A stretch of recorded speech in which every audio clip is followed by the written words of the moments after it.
Hello and welcome from an Airbus A320 simulator. For today we will dig on a hang start simulation during automatic engine start for the engine V2500. So now we will do the fire test. Fire indication is good, and we will start engine number 1 automatically now. Ignition start, master lever on. So start valve in line. N2 will start to increase now.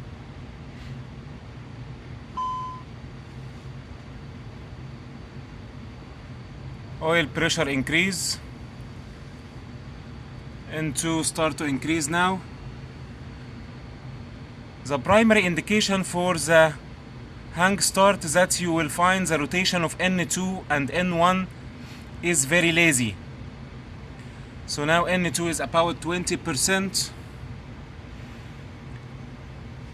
We will wait until ignition and fuel flow.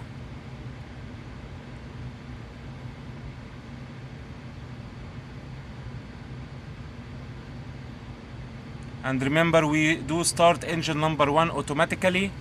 Ignition and fuel flow. In spite ignition and fuel flow, see the laziness in N2 and N1. N2 and N1 is very lazy. It is not increased in a good manner. So this is an indication for a hang start. Do we will get an ECAM message or no? We will see now.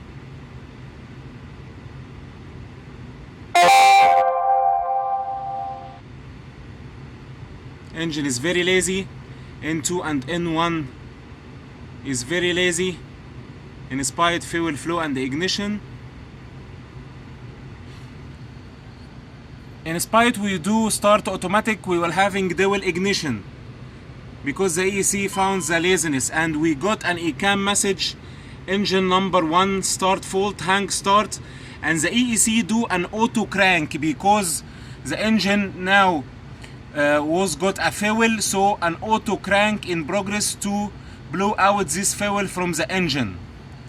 So we will see now that N2 or the starter is still engaged to do an auto crank.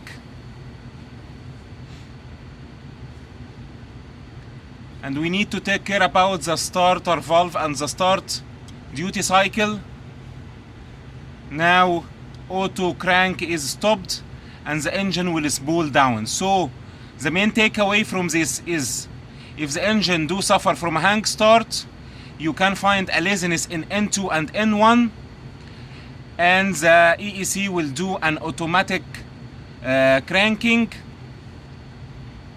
to blow out the residual fuel board inside the engine. Also, we got an ECAM message in the hang start situation. This is the hang start fault during automatic engine start for the engine V2500. Thank you for your good listening, and always fly safely and maintain your aircraft very safely.